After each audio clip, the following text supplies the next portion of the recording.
don't do that. Right. Right. And also, there's nothing wrong with triads. You know? Oh, this is a subject that we're going to get to. Yeah, and I love triads. Right. You know, I'm like, you know, I like all the stuff, but, you know, I really like just kind of hanging on D. Yeah. And why not? Why are we not doing that? Right. So anyway, that sort of set the table in a way, but it's also got some kind of 12-tone stuff going on. You know, it's sort of, I mean, the basic arguments laid out on that record for sure, but almost in that tune, that's pretty much what I've been, you know, I still stand by that in a lot of ways. So anyway, I had that tune, and then the next thing was, you know, ECM. You know, that's Jack DeJohnette, that's right. Dave Holland, that's, you know, Jarrett, everybody. These guys. Yeah. It's like, you know, maybe I'm going to do a record with those guys. That was a possibility. Gary was like, why would you want to use those guys when you've got this really great band with that bass player, you know, that guy that you keep bringing up here, he's really good. And I'm like, you mean Jocko? Because at that time, nobody knew who he was or me or anybody, you know. Yeah. It's like, yeah, we had a band. Yes, Becky and I were doing, we used to do gigs in Florida when I was living in Florida, and I was, you know, around there, and we'd play with, like, female impersonators for a week on Miami Beach as the pit band, you know. And he and I immediately became really good friends. And when I started to, you know, I moved to Boston to join Gary, and I was teaching at Berkeley. I was like, come on up, and I got this great drummer, Bob Moses, who's playing with Gary, you know, let's play some trio gigs. And then it became a regular thing, and we started playing around. So you guys would play around Boston? Yeah, we were a real band. Okay. We were a real band. Okay. And Gary was like, you ought to use your band. They know your tunes, and, you know, it's kind of an interesting sound with this bass player and everything. I'm like, yeah, okay, you're right. So we then, you know, went to, you know, like you said, Dream So Real, and I think we only had a day officially to record. Jocko had never been to Europe. Okay. And I mean, you know, everybody wants to talk about Jocko a lot. I mean, and there was a Jocko version later that was another Jocko than the one that I kind of knew in a way. He was the only guy I ever met who was as straight as I was. You know, he had never drunk or never drank or did anything. Right. And we were like that. He and I were like, wow, you know, we got this thing. He had never been to Europe. He was still, you know, Jocko. Yeah. It wasn't like he was some other guy. He was Jocko. So he flew to Europe and, you know, was really excited to be in Europe. And anybody who's ever international traveled knows there's this jet lag. Yeah. So he stayed up the whole night, the first night he was there, while we're finishing Dream So Real. Okay. We're going to have 6 hours the next day. Was he hanging in the studio with you guys? No, he was just walking around Stuttgart. Okay. Because he's like in, you know, Europe, in Germany. Yeah. He was just walking around, which is what I did the first night I was in Europe too. Sure. So then it's the next day, and I go knocking on his door, and he's like out. He's asleep, of course. I'm like, we got to record, man. You know, we got to be up in Ludwigsburg, which is, you know, a little bit outside of Stuttgart, you know, in an hour to do this record. He's like, okay, and he takes a shower. And we go there, and, you know, of course, he doesn't have his acoustic 360, which was a big thing for him. It's whatever the studio amp is, which he was like, oh, man, I don't know if I can get my sound, you know. And me too, I don't even know what I had, but I had the 175 for sure. So anyway, we start recording. And in a flash, 1 or 2 takes. And you were used to playing with you guys were used to playing with each other. Yeah, we were a band. We all knew the tunes. Yeah. The only tune that we didn't know was the tune called, I always called it B&G, and it ended up being called Midwestern Night's Dream. Because I had been messing around with a lot of odd tunings of 12 strings. Right. And I had this thing, and I thought, this will be cool, and then I'll, you know, also the other thing for me, honestly, was like, wow, we're in a studio, maybe I can do an overdub. I don't think I'd ever done it over. Back then, you know, that wasn't that common, you know, in 1975 or whatever, you know. I mean, you didn't have home studios or anything. You'd have to go rent a studio to do that. I'm like, okay, so I'm going to play this thing on the 12 string, and then I'm going to overdub on it. I'm going to play a solo or something. So we got as far as we got on that first day, which was most of the record. Okay. But it was agreed that we would come back the next day and finish and mix. Okay, and Gary was hanging out in the studio. Well, the point of all this is, Gary was the producer of the record. And the fact that he's not credited, I think, is really a shame, because he was the guy. He was there. I mean, the other guy was there too, and certainly he's a very famous producer. But Gary, in terms of what producers do, from beginning to end, he was production and everything. Yeah, with you bringing absolutely. the tunes and working. Absolutely. And also, you know, he's Gary, so Yeah. I mean, you know, he's a great musician, of course. Was he commenting on the takes as you guys were doing, or were you just kind of rolling one after I another? don't remember much commenting other Right. than, sounds good, let's do the next Move one. on. And me going, can we do it one more time? No, sounds good. And I mean, I don't think there were more than 2 takes of anything. So that led to the last thing we did, which was this Midwestern Night Stream thing, which I tried to overdub a solo, and it really, even I knew it didn't work.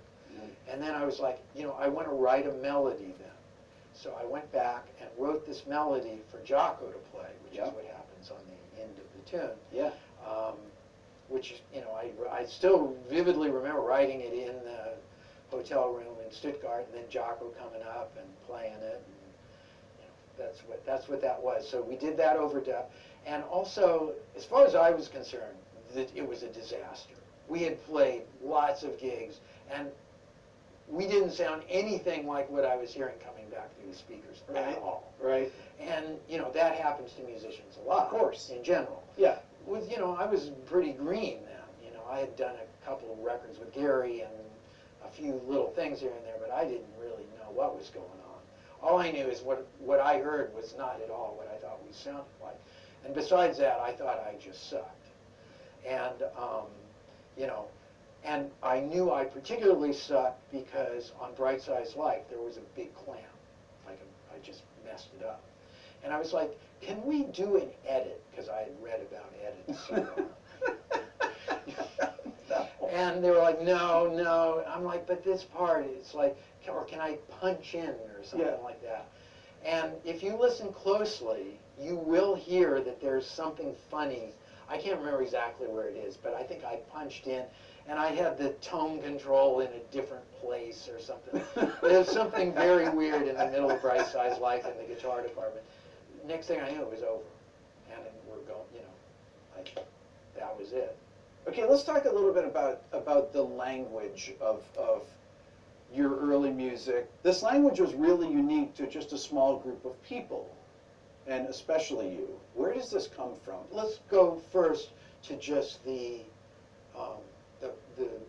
music part of it, just what that is. I mean, when people say triads over bass notes, really mostly we're talking about inversions. Or if you're talking like A over B flat or something, that's in, you know, things It's just like that. another way of calling a 7th chord, Right. Something else. Yeah.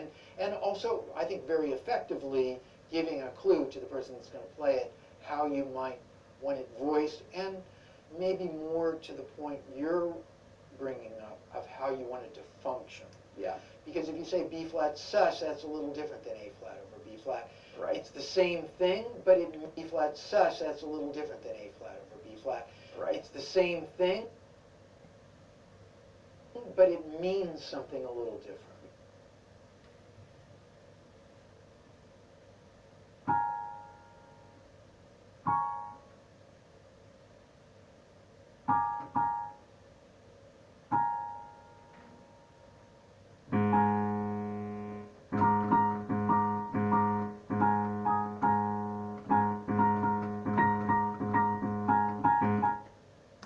Yeah.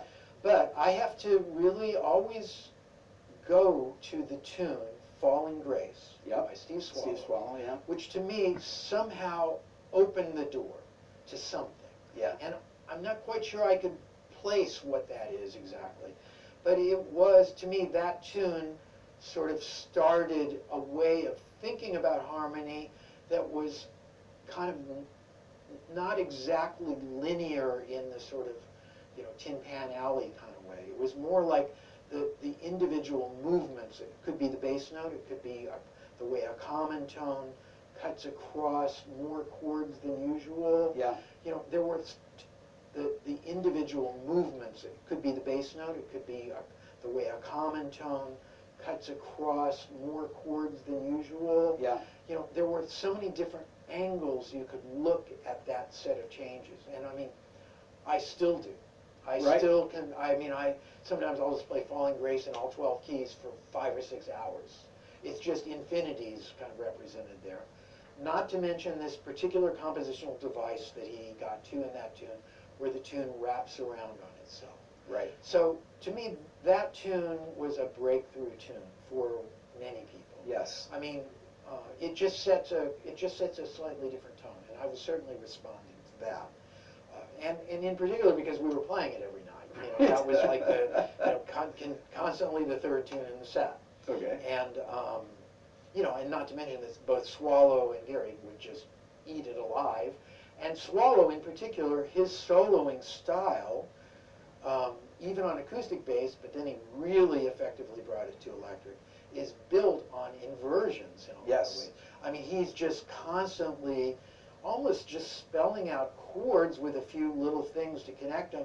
It's just like this incredible, like, buffet of how to think about harmony by really understanding how to invert the chords at least 3, sometimes 4 different ways, using the 7th as a pivot point or whatever. Yeah. You know, and it's just a beautiful, incredibly eloquent, and unbelievably communicative way to explain harmony to an audience. And whether they know what they're getting or not, they are getting a full dose of what those chords mean. But it doesn't sound like jazz to people in that way. This is what's different about this. This is why I think it communicated to people differently than jazz would, than typical jazz. Even though it was improvisatory music, it spoke to people differently because of the harmonic vocabulary that's being used. Well, in my case,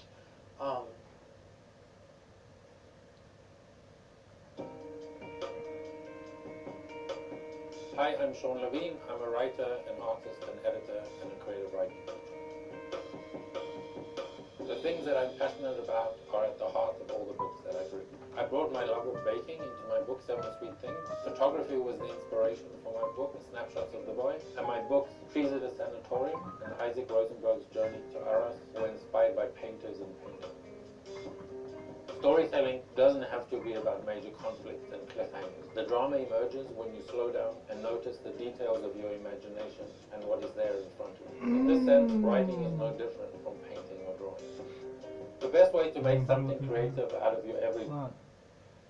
I've always felt like one of the most effective things about the guitar is getting like 6 people to sit around the campfire strumming chords. I mean, it's like, first of all, an incredibly great sound. Yep. And it's one of the best possible, you know, ways to deploy the instrument into the world. I mean, you know, it's just a fantastic use of the instrument that barely had been even looked at within the general vicinity of the kind of music we're talking about. Well, if you look at New Chautauqua or It's For You, that's on the Asphalt Wichita record, you're actually strumming and then you play over strummed chords, which you just never hear. I mean, rarely hear it even since then. You know? Yeah, and I mean, in particular, the one I would point to is 8081, to be doing that kind of rhythmic strumming. That's right. With a modern drummer like Jack. Right. Yes. That to me was like, that was a kind of breakthrough moment. I always wanted to get to that. Yeah. Where we could really do the kinds of things like, you know, Elvin type things, but with strumming and all that. Yeah. But at the same time, even on 8081, it's a quite simple harmonic language. Yeah. It's more about this. Yeah. And it's very hard for me even now to find people who can do that. You know, even people who you would think could do that, Right. like I'm talking about rock or pop, but sometimes it's like, you know, Right. Just get that wrist going, like it should be rocking, you know? Yeah. But then I see some people who can really do it, and I'm like, yeah, like that. And in this vicinity, I mean, there's a little bit of Gubaev that kind of almost goes there. But, you know, the main rhythm guitar function within our language has been more about kind of fitting in with the bass player, you know, and the drummer in a you know, of course, Freddie Green is the model. Yep. But there's a tradition of that. Yeah. Jim was amazing at that. Yep.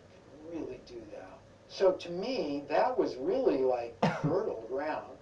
And then also the thing that you're referencing about having this staying kind of the same, creating kind of a horizon, but having the stuff going on under it changing, and then maybe little bits of the horizon changing. That was just an image thing for me from Missouri. Right. Could be bluegrass, could be country, could be whatever that was, but to me that always had a resonance that was very personal to me. And yeah, Bright Size Life is out. On Missouri Uncompromised, you played this that little triad thing, da, da, da, da, da, da, right at the end of the Which is, you didn't hear too many triads prior to No. that. And not to mention that the entire blowing form, which is a blues, Yeah. is about major triads. Yes.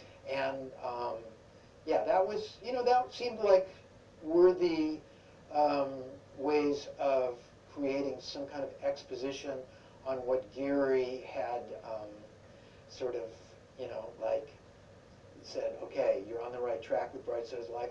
Those seemed like good responses to that validation. Do you think that the Jocko also, on songs like that, it was unlike anything that he played on other records? It really was. I felt like, Well, as an accompanist. He hadn't played on any of the other records. Yeah, but even after that, the way that he's playing behind you was unlike the accompaniment that he would play on other records. That I thought it was really unique to that record. There's a certain style that he played in. Well, I mean,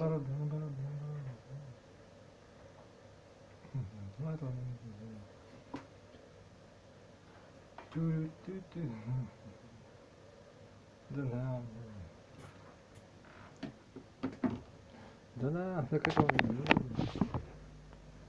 Нет, ладно, да. Личник.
ID, Colorado.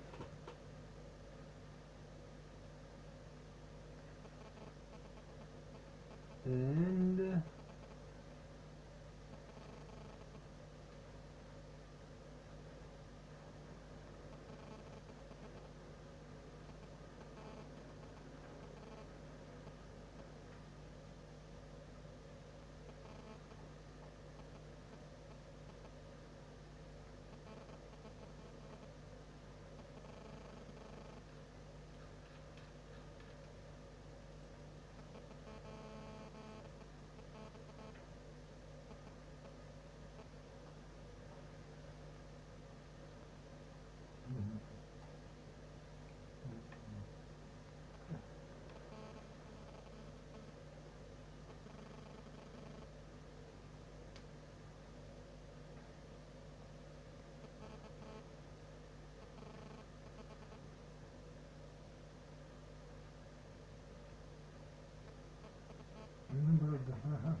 вот это.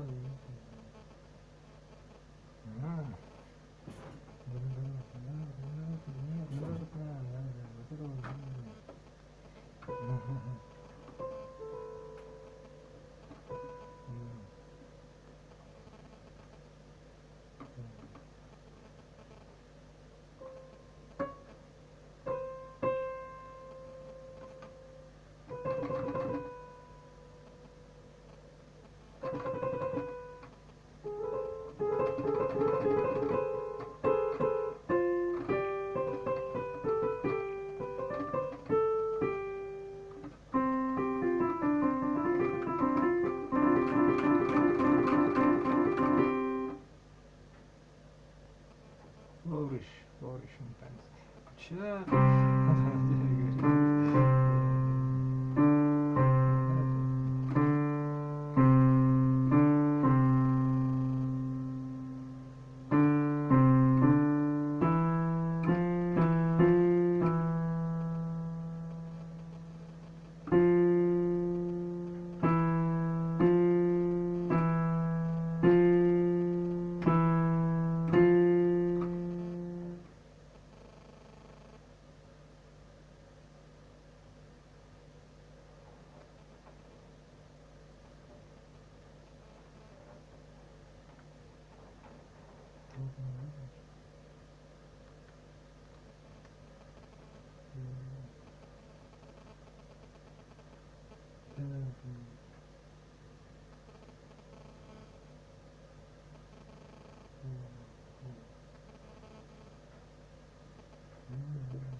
Crispy shadow.